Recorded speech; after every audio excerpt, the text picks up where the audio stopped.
HealingYourself.Life provides information for awareness, educational, and support purposes only and does not diagnose or prescribe treatment for any medical condition. Viewers are encouraged to do their own due diligence and consult with their own medical caregivers before making personal treatment decisions.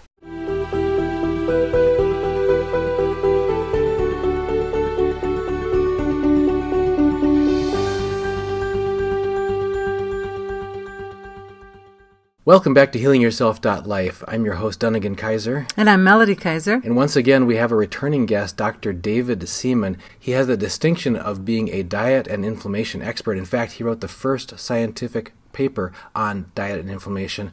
Dr. Seaman is also a doctor of chiropractic and has a Master of Science in Nutrition. Dr. Seaman, thank you for joining us again here on HealingYourself.Life. Thanks. Great to have you. Hey, we wanted to get you back on because you just published another book in your series about the important effects of diet and inflammation on health. This one is the DeFlame Diet and Deflame Your Breasts for Breast Cancer. And you're talking about how not only for breast cancer, but also for prostate health. Prostate cancer, all cancers. It's all the same. All cancers that have tumors are essentially the same. But I'm not going to write, many books on different cancers. I'm going to tackle the big ones. So I'm going to look at a big one for female health, which would be breast, and I'll look at one for male health at some point, which will be prostate and low T and erectile dysfunction, because they're all similar problems when it comes to chronic inflammation driving all of them. And if people understand that, then the husband and the wife, if they listen to like something about prostate cancer, and the wife's like, I've got breast cancer, the same stuff you got to do. And vice versa. That can be so important because we know a number of couples who one or the other of them have gotten plugged into some information because of some health concern, and it can like pull a family apart if they feel like, oh, now we got to make one meal for the family and one meal for this special person or something. And your message is same. Yeah, same approach. You just want to get rid of the inflammatory foods and get all the markers normal. And the most important one is eating less calories. It is really shocking. It is absolutely shocking how little calories we need as mostly or semi-sedentary people. It's really shocking. And if you think about overweight and obesity, both of those help to create the metabolic state of chronic inflammation that drives cancer. So the first thing is cut your calories down and basically weigh what you weighed when you were in college, let's just say, unless you were really skinny, or if you were spitting water out of your mouth because you're a wrestler trying to wrestle 10 pounds below what you should be. Right. Not that guy. We're talking the average person. So when I was in college, my senior year, because I was a high jumper and I put on some muscle mass after that, and I weighed about 170. What do I weigh now? 170. Now that doesn't guarantee that I'm going to be healthy because so many factors come into play. But in terms of my body's weight, I'm in a deflame state, and that's what we should all want to be. And then do more things like get right sleep, exercise, have the right friends, keep the right thoughts in your head. Don't get too crazy about all of your scary, reluctant preppers stuff where everything's coming to the end. Right. I mean, it is, I know. I know. Oh, listen. But you have to enjoy life, right? regardless of what. If we anticipate what's going to happen, we're not living in the present. So we do need, it's good to prep for things, but you've got to also live in the present and enjoy life. Because otherwise you'll have reluctant preppers. The reluctant part is great. Yeah, because it is. Why do I have to do this? This is one more thing I got to deal with. But all of those stressors, as we age, we dwell on it more, and then you can start to not exercise enough, not sleep right, stress out like crazy, add more burdens, take on debt, eat like crap, fly around a lot, work, and then say, well, I travel a lot, therefore that's my problem. Well, I travel a lot too, and I weigh what I weighed when I'm 59 now, so I weigh what I weighed when I was like 20. And that's what we should be. Okay.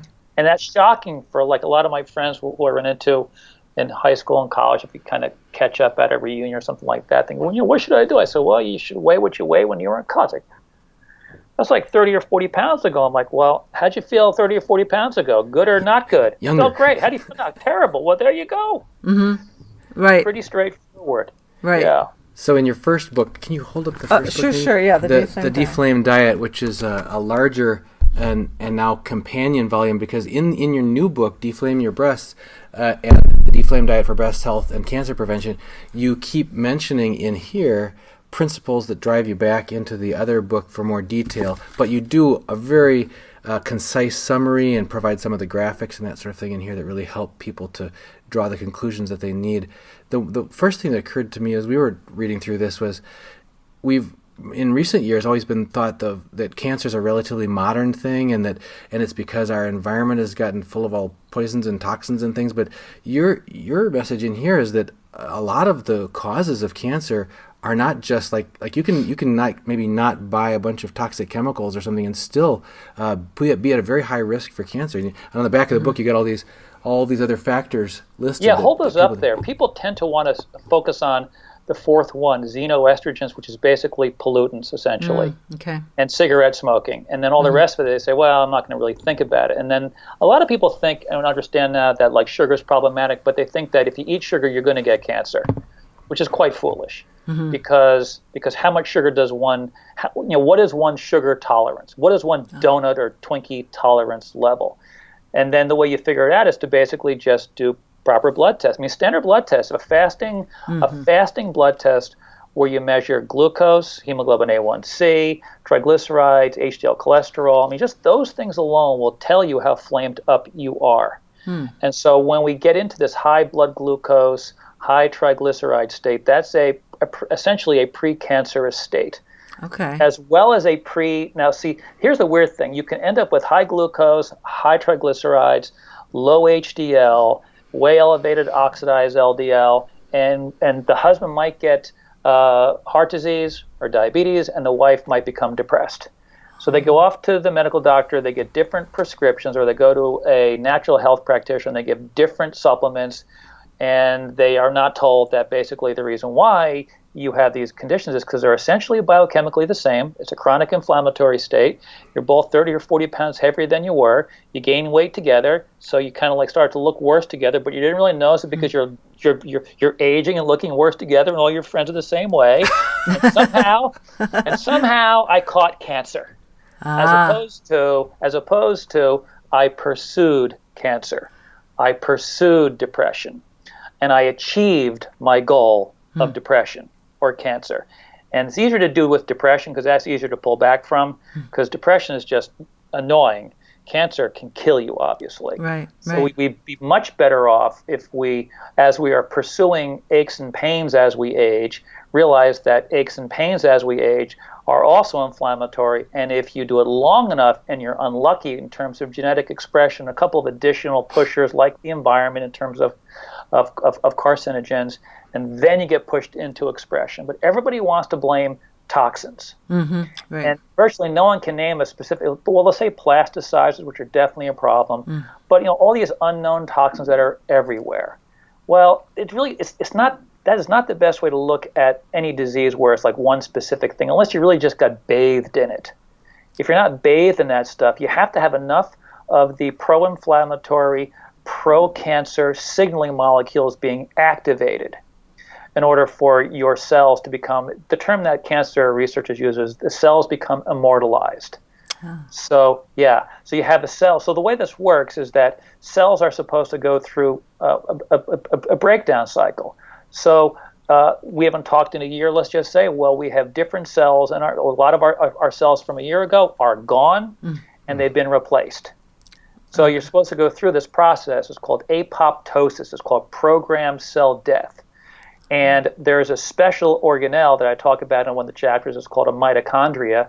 And some people will recognize mitochondria because what they do is they are the organelle. So you have a cell. Let's just think of it. So here's the cell wall. And inside you got a whole bunch of, you get the nucleus. You've got a whole bunch of other organelle, they're called. Well, one of these organelles is called mitochondria, and mitochondria makes energy. But mitochondria are also able to sense when the cell is reaching its critical senescent point where it should be tanked or killed, apoptosis. So the mitochondria create this pore that kills the cell that they're living in. And so what happens is part of the now I can't say for leukemias, but solid tumors. What happens with solid tumors is that they have to turn off the mitochondria, or enough of them, so the cells cannot kill themselves. and so then the cells replicate and grow. And so, so I'll just pull this out and kind of, and show you the picture, because it is worthwhile to look at so people can visually see it. Here we go. So let's just see. This is the normal. Yep, I just pulled it up too. There you go. So there's on the left side is this convoluted inner membrane, and then on the right side there's this basically circular membrane. Well, the convoluted inner membrane is what is required in order for mitochondria to initiate programmed cell death, to kill a cell that could otherwise become cancerous. So chronic inflammatory stimuli cause the inner membrane of the mitochondria to morph into what you see on the right side, and the mitochondria on the right side is incapable of killing the cell that should die. And multiple inflammatory stimuli is what drives it, among other factors. There's a whole bunch of things that have to happen in terms of cancer expression, but that's a big one. So when people talk about how sugar is loved by cancer cells, it's because it's the mitochondria that utilize ketones and fats in addition to glucose. But once the inflammatory state tanks, basically makes the mitochondria no longer functional, now a different pathway has to be used exclusively for energy. It's called glycolysis. It's a little short pathway, and that is where you make what's called lactic acid. And so that glycolytic pathway, the glycolysis pathway, becomes very, very overactive. And so that causes the areas around and within the tumor to be very acidic, because the glycolytic pathway becomes hyperactive. It's called aerobic glycolysis. And so now it becomes acidic, and all the energy that the cancer cell is deriving comes from sugar at that point. And that's why glucose is a problem. It's not like, geez, you have a donut, and I'm like, you're going to get cancer. That's what a lot of people think. Cancer, sugar causes cancer. Well, not necessarily. Because a lot of people eat ice cream their entire life, never get cancer. Right. My grandmother, the last of my grandparents who passed away, she always ate ice cream. She didn't die of cancer. So just to say sugar causes cancer is kind of like foolish. Now, I'm not saying go eat sugar, but the point is, once a cell becomes cancerous, then it almost exclusively lives off of blood glucose that is being broken in terms of cell breakdown or protein breakdown, and it's called gluconeogenesis. Our body can make it, but also dietary sugar. And that's why really avoiding sugar and flour and refined oils, because it's the refined oils that are omega-6s that then, in particular, when it comes to breast cancer, the omega-6 fatty acids, which is, and the way to visualize that is just think French fries. French fries are cooked in omega-6 oils, or omega-6 rich oils. When you say omega-6 oils, what are those oils that people should be avoiding? What specific oils have a lot of omega-6? Peanut oil, any deep fry oil, right? So any deep fry oil is a problem. So peanut oil, soybean oil, cottonseed, sunflower, safflower, all those oils. People like, and grapeseed oil has some anti-inflammatory benefits, but grapeseed oil has mostly omega-6, so I wouldn't use grapeseed oil either. And corn oil and corn oil, right? Got corn oil. Canola is not a problem in terms of omega-6s. It's way, way less. Canola has more omega-3s than omega-6s, but humans have not lived on canola oil for a long time, so I do not know what the long-term outcome will be as we become canola-ized. We've switched ours to olive oil and coconut oil, some avocado oil actually too. Well, avocado oil is essentially identical to olive oil. Oh, okay. All practical purposes, from a scientific perspective, people can say, wow, this got this, it's got that, but practically speaking, it's the same thing. Okay. So here would be mirror images essentially: olive oil, avocado oil, and then macadamia nuts. Macadamia nuts are essentially avocado nuts, olive oil nuts in terms of fatty acid break. So macadamia nuts are great, because when we switched from milk a while ago, I switched to the macadamia nut milk, which is quite good, but it was such high in calorie that I had to go to flax. I had to go to some flax. So I mix the two sometimes. To lessen the calories. But it's very tasty, and it sounds like it's good for you too. Absolutely, and for macadamia nuts, there's virtually no omega-6s. It is like literally the only omega-6 fat free nut. Every other nut has omega-6s in amounts higher than you would want if you sit there and eat handfuls of them. Now, I like cashews. I like pistachios. I like almonds. I like the combination. But I just try to force myself to go macadamia because, well, who needs the extra omega-6 fatty acids? Because it is well known that so you have something called linoleic acid, which would be here, and then that gets converted into something called arachidonic acid, and arachidonic acid in the body becomes something called prostaglandin E2. And if you look, so PGE2 is the acronym. You could take any cancer and just do a Google search, PGE2 and breast cancer, PGE2 and prostate cancer, PGE2 and cancer in general, and you'll see it is always promotional. So this is why sugar and flour and the omega-6 oils, which is what the average American eats, about 60% of their calories from those sources. So there's no wonder why cancers are surging. And all the cancer stuff, all the ribbons and all the walking and all the crying and everything else that goes on, you'll see people sitting there crying and hugging and basically eating donuts. Which is problematic. Right. Because they're concerned about it and they're busy pursuing it in that same moment by eating those foods. Right. Yeah. Right. That makes sense. Now, there was another interesting thing in the book on NF-KB. You want to explain a little bit more about that? Sure. So it's called nuclear factor kappa B. It's a key signaling molecule. So just think about dominoes, like you watch a whole domino kind of roll down. Well, nuclear factor kappa B, NF kappa B, is a key domino in the production of inflammation. Okay. And multiple factors activate the nuclear factor in our cells. So it's very, very difficult to turn on cancer or any other disease if the nuclear factor is being properly regulated. So the best way to jack up the nuclear factor, to jack up the pro-inflammatory chemicals, is to overeat sugar, flour, and refined oils, the same stuff. And there it is. That's it right there. There you go. Right in the middle there, you can see on the left side of the screen, or my left side of the screen, where it says NF-kappa B, nucleus, and all those chemicals. See, people get like, wait, I can't learn this because I don't know what IL-6 is. Who cares? It's an inflammatory chemical.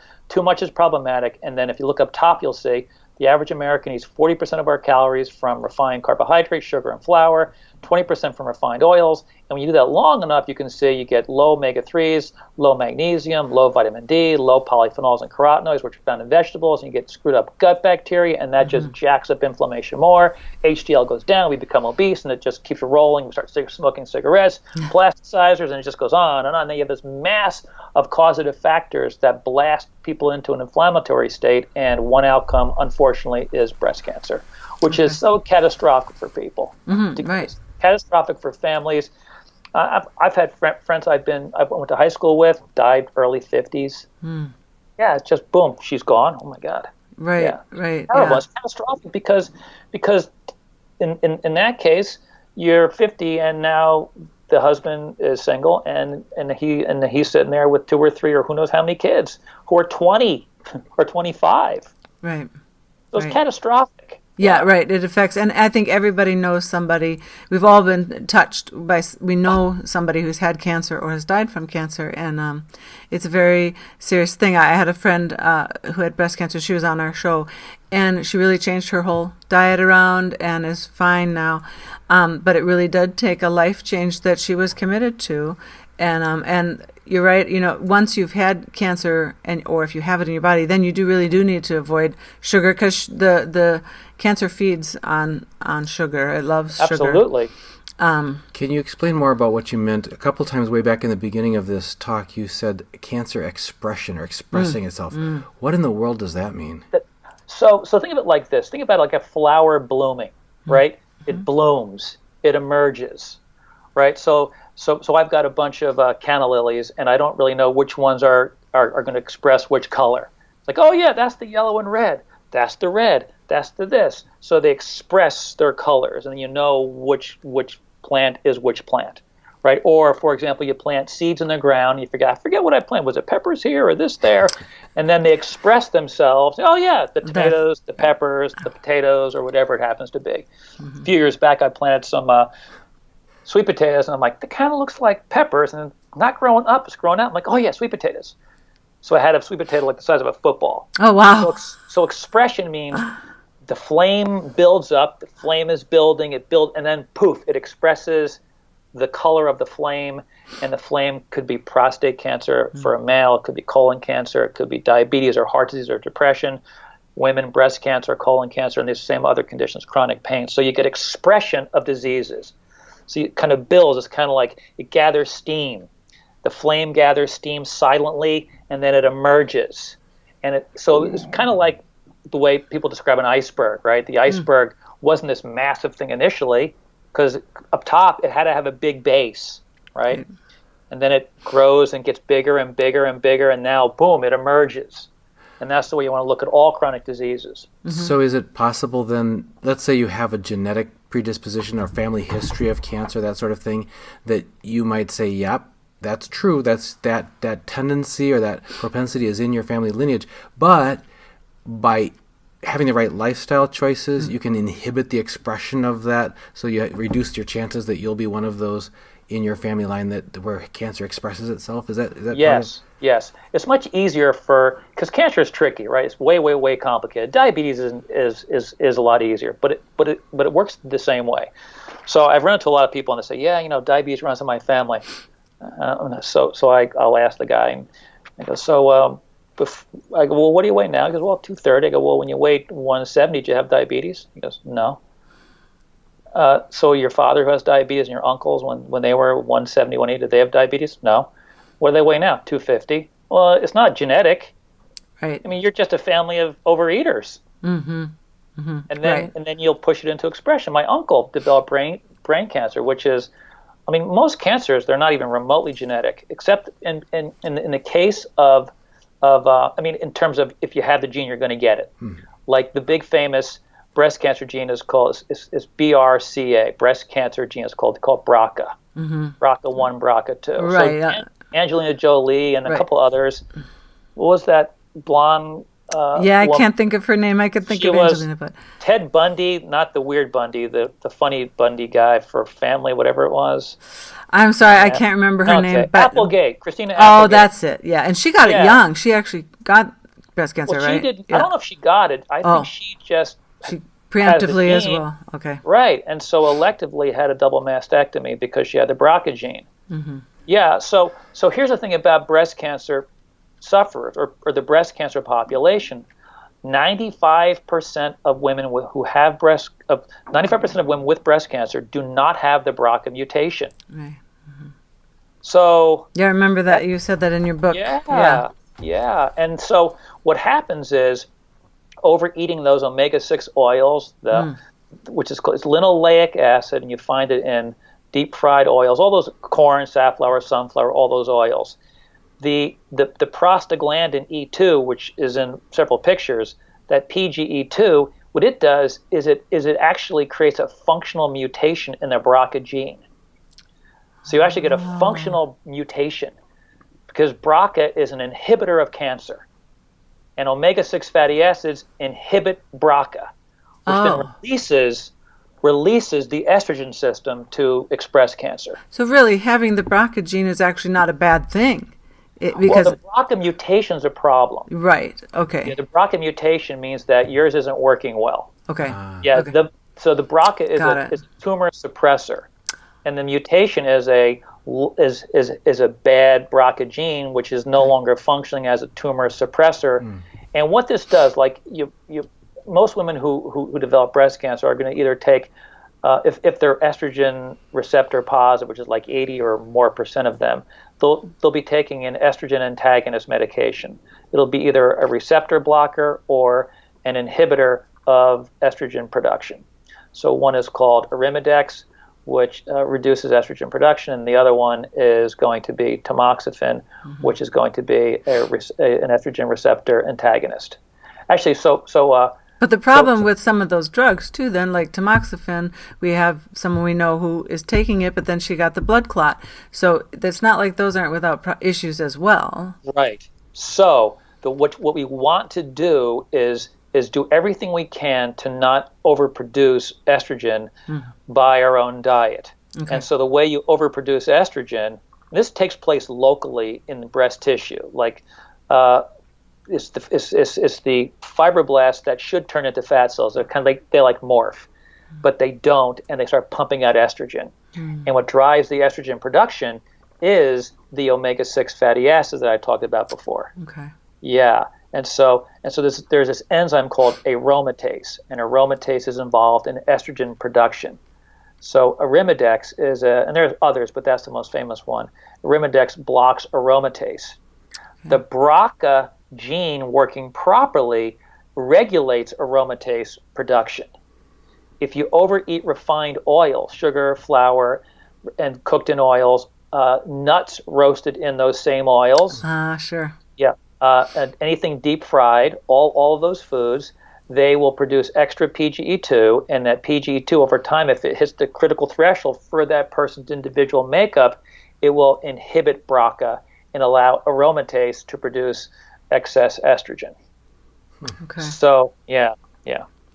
For guys, you also wrote to me after I did a recent talk about testosterone, natural, drug-free, restoring your testosterone, and here you're talking about estrogen levels being a problem in women. When we had our levels tested, I had 3 times the estrogen that you had. I had like 90 or 30 or something like that. Yeah. And for guys, they were saying that like chronic stress, for one thing, your cortisol can keep your body like converting your testosterone into estrogen or something. So there's I'm wondering if for guys, like you've mentioned the implication on women's health of these dietary changes, could you touch just briefly, because you talked about reducing the chances of prostate cancer, what's the relationship there for guys? Because you mentioned like breast tissue being a source of estrogen production, but for guys, where's estrogen coming from in guys?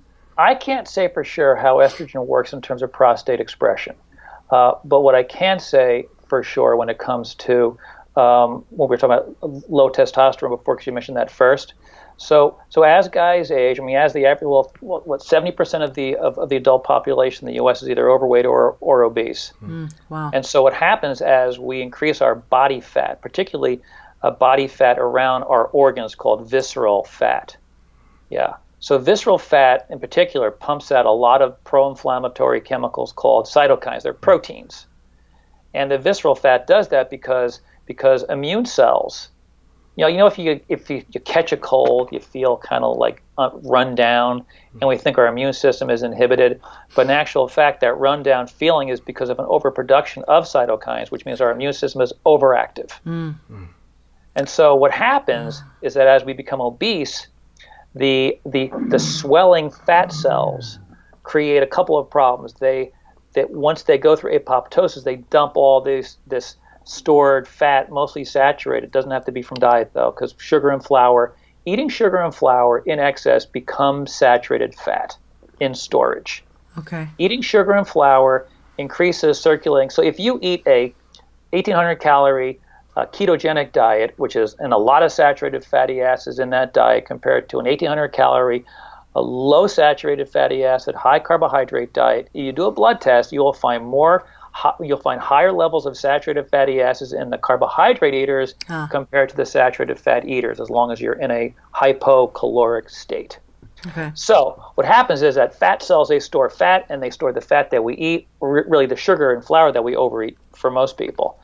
And that becomes stored as saturated fatty acids. When these big old swollen fat cells break down, immune cells react to those saturated fatty acids the way they react to a pathogen. And they pump out these pro-inflammatory proteins called cytokines. And it creates local inflammation within the fat mass, but then because your fat supply has a blood supply, or your fat mass has a blood supply, those cytokines produced in the fat mass circulate around the body. And for guys, what happens is these cytokines, they inhibit the testosterone producing cells in the body. People think that they're the testicles, but they're actually called Leydig cells. So Leydig cells within the testicles. Yeah. Leydig cells produce testosterone, and these pro-inflammatory cytokines inhibit testosterone production. Okay. So you go back to being lean when you're in college. Well, when you're lean in college, how'd you feel? Pretty good. You felt pretty virile? Yeah. Okay, how do you feel now? Not so much. Well, how much do you weigh? 50 pounds. That 50 pounds of fat is making you more, essentially, metabolically feminized. Okay. Yeah. So that will apply to low testosterone. When it comes to the estrogen and prostate cancer, don't really know so much about how that works. But everything else in the breast cancer book that I just wrote applies to that, like the sugar flour problem, the omega-6 fatty acid problem, the lack of iodine in the diet, too much lack of vitamin D, all those anti-inflammatory factors. When they are withdrawn, it increases the risk for all cancers, and for guys, the most common male cancer is going to be prostate cancer. Right. Yeah, something we should touch on then, since we've been talking a lot about how we get the cancers, by inflaming our lives. How can we deflame our lives? I know we touched on that the last time we talked because of your first book. And so it is a little bit similar, I think, in the second book here on the DeFlame Diet for breast health. How can we deflame ourselves? What kind of a diet looks really good for people, both male and female, so that we can avoid getting cancer to begin with? You could literally just look at the cover of the book, right? So you look at the healthy breast, right? Yeah. And then the inflamed breast. So what's the inflamed breast Yes, eating? right. Yeah. White bread, French fries, cupcakes. And that's the same picture that I have on the cover of the DeFlame Diet, where you can see on the bottom there the same stuff, white bread. So all the books that I write are going to be the same message. We overeat. Now, people say, well, can I ever have a donut again? Well, yeah, but why is that your question? Right. Like, if you're 50 pounds overweight, why are you worried about, can I have a donut? Well, I think, the thing is, I realized when Dunnigan and I were doing our Candida diet, what happened for us was I still wanted sugar. And now that we've been through it for a long time, I don't desire, if we go out to eat, then I'll we'll have a dessert together. We split it usually. So I think people are asking. Lovely drive-by self-shooting, as you like to call them, on our wedding anniversary. It was our recently. anniversary, yeah. It was really good. It was very good. Caramel rum soaked cake. That's delicious. We talked. It was bourbon, actually. But you weren't invited, but you were there at the table. I said, Dr. Seaman, he's not going to find out about this. Listen, if I was there with you, if I was walking by and saw you, I would have probably grabbed a spoon and kind of dug in a little bit too. Yeah. Anyway, so once in a while, it's good, But I think that day if you want. Yeah, when I was quite overweight, that was my question. And I think that's the thing, is that people who are off sugar for a while don't understand. Well, people who like sugar really are there. I think we talked about this before. There is an addiction to it. You crave it. I wanted my M&Ms, and now I could care less about an M&M. Right. You just care less about it. You have to force yourself to avoid it so that you get control of. So on the cover of the weight loss book, it says, you can see right there, it says, learn how to control your eating beast within. Yeah. And so when everyone says, well, can I have a donut? That's the eating beast talking. Can I have French fries? That's the eating beast talking. How about let me just control myself for a month. I'll have a little bit. I'm gonna go lower in calories. I'm gonna start getting some of the body fat off. I'll have a little taste once in a while. I won't bring it home, because if I bring it home, I'm going to bring more home than I should, and I'll eat more of it. Because once you fall back into it, all of a sudden, it appears who brought the M&Ms in the house? Right, exactly. I don't want them to go to waste. I guess I have to. They will go to your waste, but yeah. Right, exactly. So people need to think about it in a much more modified way. And I don't like the idea of everything in moderation. That's pretty stupid, frankly, because for certain people, they should have no gluten at all, none, right? So everything in moderation is basically the eating beast making excuses to keep eating like a beast. That's a good point. Yeah, and that's why that weight loss book is good, because it speaks to the psychology of eating, and then also it alerts us to the fact that we live in this obesogenic environment. And that's actually a scientific word. So you could also call it a cancerogenic environment, a heart diseaseogenic environment, a depressionogenic environment. Yeah, because not sleeping, stressing, overeating, and not moving creates a chronic inflammatory state. And depending upon your genetic makeup, I don't mean genes where you're going to get breast cancer. I'm talking your just genetic makeup to express flame, and then however it emerges in one's body at that point, because everyone's a little bit different. Right. But doing those 4 things is what causes all of these of these chronic inflammatory problems. Yeah. We were talking before we started the interview about how so many serious diseases and chronic diseases are inflammatory in their nature. Can you circle back with us on why, like you said, when you feel rotten when you have a cold, you blame it on the cold, but it's actually most of your rotten feeling is caused by your body's response. It's like it's a battleground, and you happen to be not an innocent bystander. Sometimes an innocent bystander in this battle that's raging, so you're getting a kind of casualty on the side. But why does your body seem so bent on creating inflammation in certain circumstances? Is it ever a beneficial response? Why would your body be wired that way? It initiates healing. Right. So if you sprain your ankle, it's going to swell. That is inflammation. And then if you keep standing on your ankle after you sprain it, will it ever heal? No. Right? So you don't stand on it. You ice it. You elevate it. You take some anti-inflammatory drugs or supplements, and you wait it out, and it heals and it goes away. Well, the problem, that's acute inflammation that leads to healing. Chronic inflammation is a non-healing state. And so overeating, being sedentary, stressing out, not sleeping, those are the 4 big lifestyle. I mean, smoking too, of course.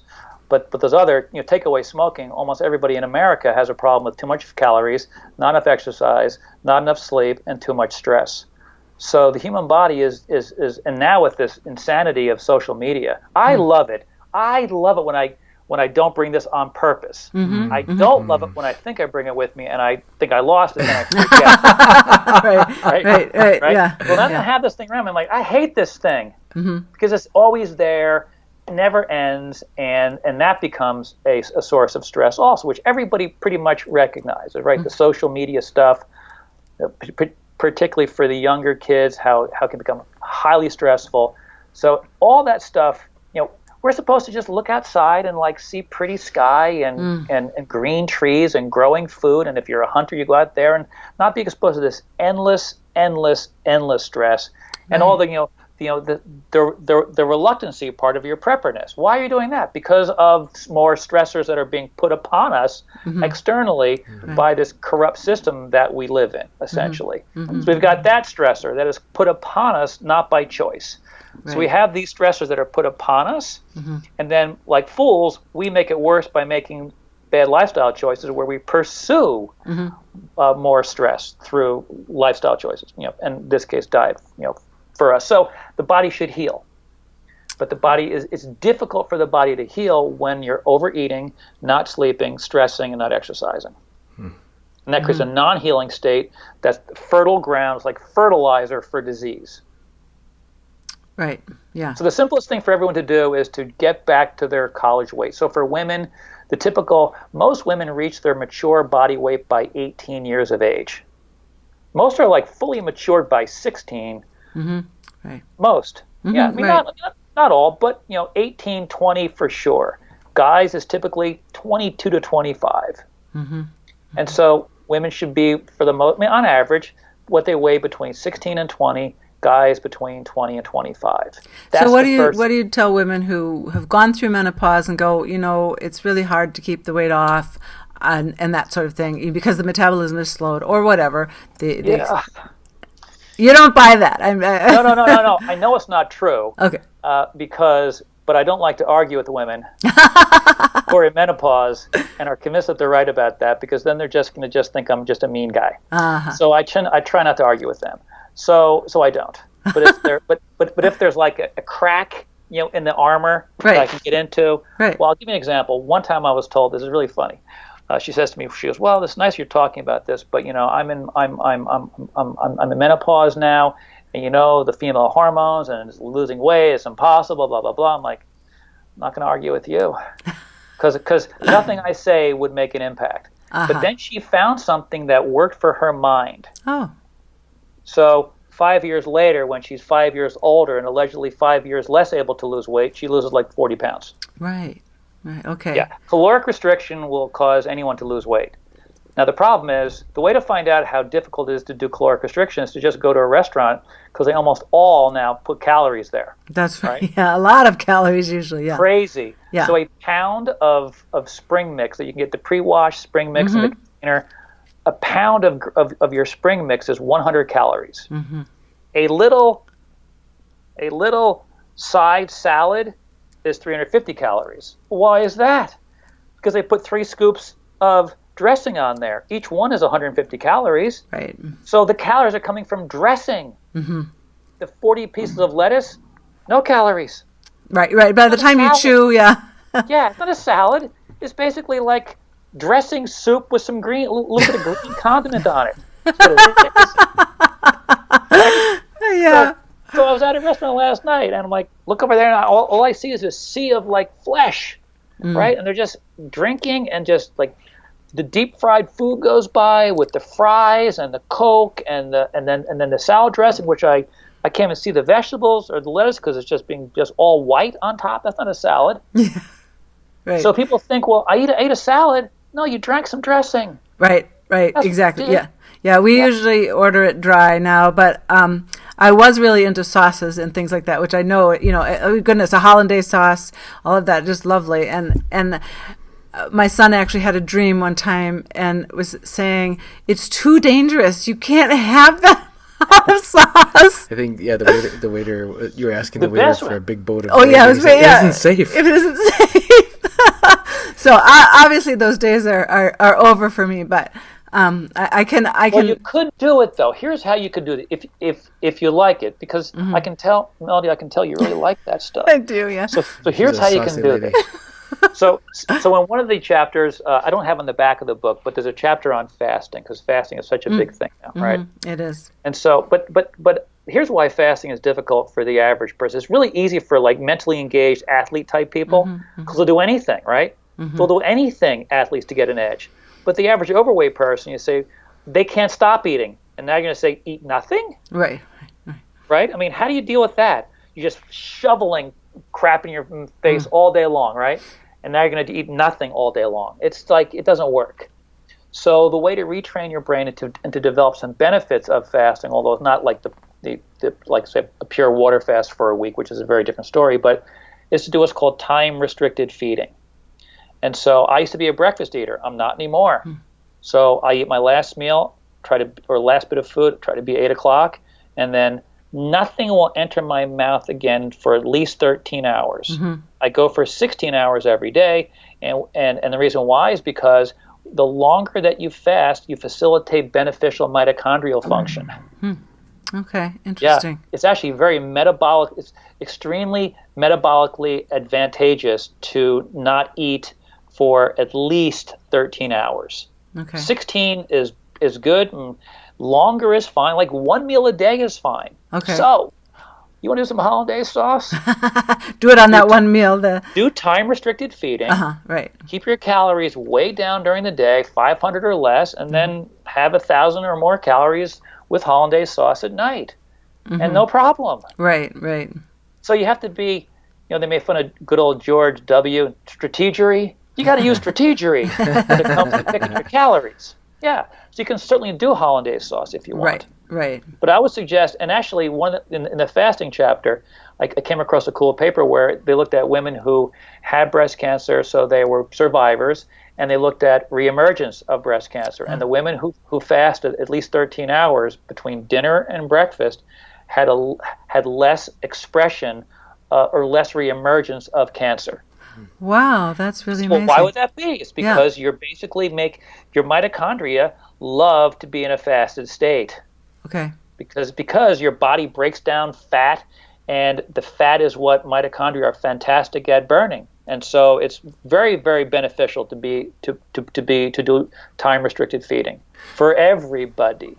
Okay. What about people who say that intermittent fasting or fasting in general is counterproductive because our bodies, the reason we're even here having this conversation is because we are survivors of countless generations of people who haven't starved. Right, real snackers. And Some promote the whole idea of snacking throughout the day. The human physiology is always trying to protect you from starvation, so that if you start fasting, your body will switch over into storage mode, and you're more likely to put on fat because of storage or something.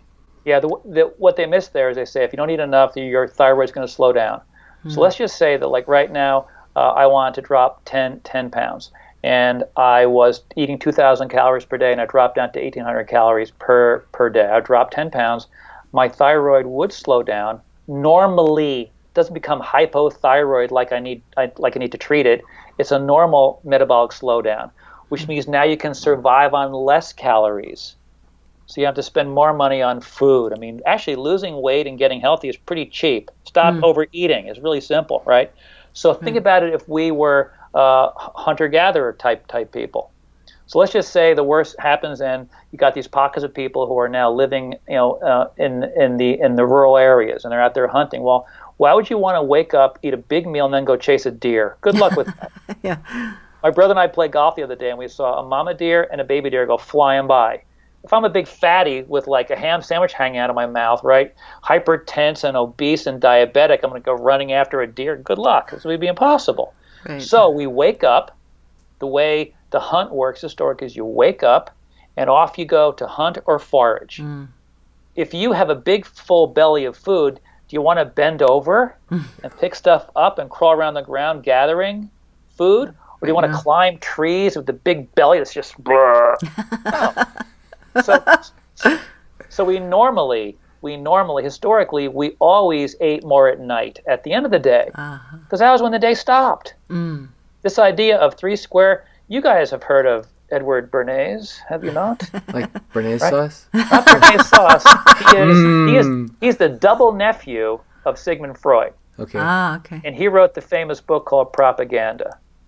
And if you look at it was when Woodrow Wilson, this is where he sort of became semi-famous. He was it was for the Committee of Public Information. Oh. I think that's the title of it, right? Yeah. I think I should have it in there maybe, or in the other book. Yeah.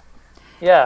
I think it might have been in the weight loss secrets book. And it was in the weight loss book. I remember that. Yeah, that was great. The pictures were amazing. Yeah. Yeah. So Edward Bernays is the guy who basically got us to eat bacon for breakfast. He got women to smoke. Oh, gosh. The American population has no idea that they don't even own their own brains. We own the brains of our advertisers. Right. And the politicians. I mean, you think about what the definition of a politician. Someone who will say anything to get into office. Well, let's cheer for them. I mean, it's just mind-boggling, right? Right. So you have the advertisers and the politicians. They're like, okay. Right, so we don't even own our own brains. So when it comes to eating food, we have been basically manipulated to think that you have to do 3 a day, 3 square a day, or eat 6 a day, spread it out. This is all made up stuff. All made up stuff. So it's very clear, the science is very, very clear that compacting your eating hours is far more beneficial for your metabolism than spreading it all out. Okay. Your body needs to be in a fasted state for at least 13 hours to get the metabolic benefits of calorie avoidance. And so that is kind of a made-up thing done again, what you heard there about, like, it's different because if you're a hunter-gatherer, you could pig out at night, right? I mean, if you bag a boar or a deer or whatever it is, you carry that sucker home, well, you're going to be pigging out at the end of the day. Right. Like if you watch even, I don't know how real that Alaska thing is with the kids, the family of crazy people out there in Alaska. Right? Hey, we like those guys. They're like a 500-yard, 1,000-yard, they bag a big moose. Right. You're going to drag home a moose filled with food. You got to be like, first of all, you're hungry, but if you're metabolically fit, you can be without food and not feel hungry because you'll be able to utilize your own fat, and then you have enough energy to drag the deer back, butcher it up, and then pig out and go to sleep, and then next day you do what you have to do. But it's ridiculous to wake up and just stuff food down your throat. Really? It makes no sense to do that. Like the whole idea, breakfast should be the biggest meal of the day. Eat breakfast like a king, lunch like a prince, and dinner like a pauper. Dumbest recommendation ever. That's very interesting. And if you look at, I guess, too, even different religions, there's fasting involved in almost every religion. Many different practices. They have, you say, whatever, Yeah, different well, fasting. absolutely. So you think about fasting, and now those religions had fasting before there was 7-Eleven to get drive-by self-shooting food, right? Right. They were fasting from healthy food. Right. Right? Yeah, as a sacrifice to, or penance. Yeah. And if you go to for example, like Eastern religions, it's almost like we're going to fast so that we are not touched, not so controlled by the material world. Right, control ourselves and look within, that kind of stuff. Kind of a self-discipline. And a detachment from material tendencies. Not feeding our passions. Yeah, interesting. This is quite remarkable because, as you mentioned, like all this race for the cure and the pink ribbons and all that stuff it seems like it's all about research, and people, if some drugs are going to save us all, or some gene therapy is going to save us all, or something. And you're saying that the solutions are a lot closer to home than that. Yeah, there is no. This whole thing about looking for a cure, that's just what the dietary crackheads are hoping, so they can keep being dietary crackheads. I mean, they don't know that there's no cure. You cannot cure a metabolic disease that is turned on by lifestyle. So you cannot do all the things wrong with your lifestyle and then wait for a drug to cure you. I mean, that's more like, I don't know, that's more like Star Wars stuff, or Bones on Star Trek with his recorder thing and doing that. I mean, that's not going to happen in our lifetimes. There's no way you can cure trashed mitochondria by taking a drug and sitting on your butt and eating cookies. So that's just ridiculous. All that is, I mean, it's people are looking for hope basically when it comes, and they hope that this big organization is going to help find the cure. But the problem is, if the cure is found, that big organization goes away, and the people who work there need new jobs. So it's not going away. Right. It is not going away. Yeah. Depression is not going to go away by drugs. None of these things go away. You have to just get back to the way you were when you were young and not depressed. That's simple as that. Right. Now, it's different nowadays because the social media can make younger people depressed. When I was young like that, I wasn't depressed. No. Because I didn't have that stuff. I was like, I'm going to do this. I was pursuing stuff. Yeah. Right. Yeah. Yeah, we've definitely gotten into a society, and there's a cartoon out there where you've got people in a line. They're all lined up on the left side, and you've got some very small line on the right, and on the left it's these people who do not want to exercise and do not want to eat right. They just want to go for the drugs that will hopefully help them, and the long is much longer on that side. And I think it's just because, we are kind of maybe lazy in nature, or we've gotten more lazy. We couldn't afford to be lazy way back when we were hunter-gatherers. We had to do it or we'd starve to death. Right. And now we get this food, very easily to us. So we do have to have that self-discipline to say, I want to be healthy, and I'm going to work to be healthy. And that, you can be and happiness in some sense is a choice. You can be happy with that, or you can be sad and go get your drug to hopefully get happy. Right. Yeah. It really is highly problematic, and the idea that again somehow that a medication is going to cure us is really problematic, and it kind of makes me think. First of all, it is laziness because our society facilitates our own laziness. I mean, who really wants to go running around chasing a deer? I'd much rather go over to the store and buy deer meat, right? Sure. So does that mean I'm lazy? It means I'd rather do something else to stay active than go hunting deer. So the Truman Show. He's like, why does Truman how come he hasn't questioned all this? And the guy accurately says, well, what we're presented with, we accept as reality. Right. And so the reality that we have been given in terms of health and disease is that the big brother, all the industrial complexes are going to help us, and they're looking to fix us. But that's ridiculous because those industrial complexes thrive on the conditions that exist. So the idea of a cure for cancer or all these other diseases, if you had a cure for cancer, I mean, truly, how many people would lose jobs?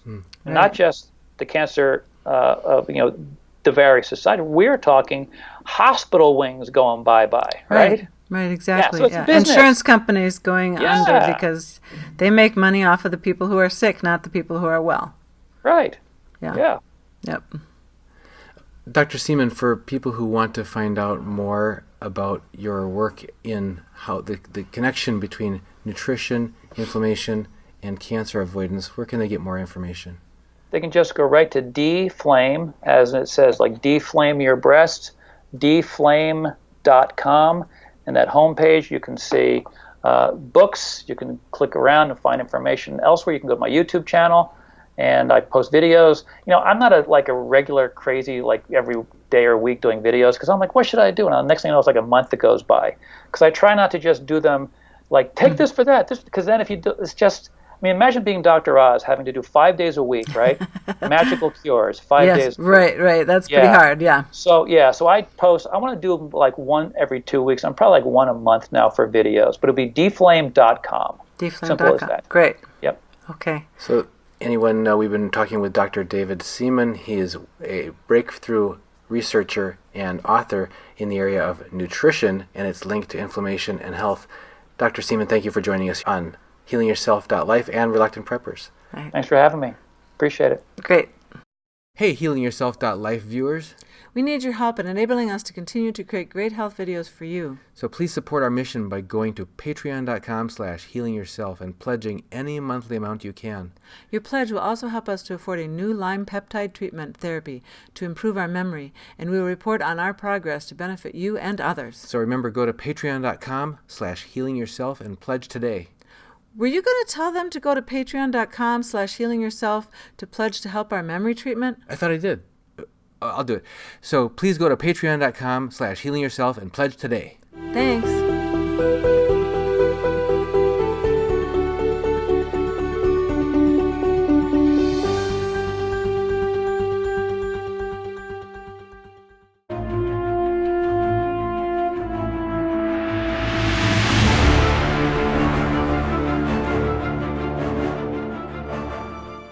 It seems so hard to order. Who can I trust, and how do I even start? Oh, you just go to sdbullion.com/rp, pick out whatever gold or silver you want, add it to your cart, you can check out, and it's on its way. And they're A+ rated by the Better Business Bureau. Wow, it's that easy?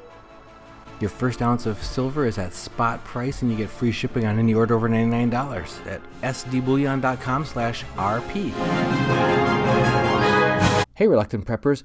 If you haven't heard, we've already started our monthly 1-ounce U.S. Silver Eagle thank you gift to one active Patreon subscriber each month, signed by your host, Dunnigan Kaiser. And you don't want to miss out on that. Please help us grow by subscribing today at patreon.com/reluctantpreppers.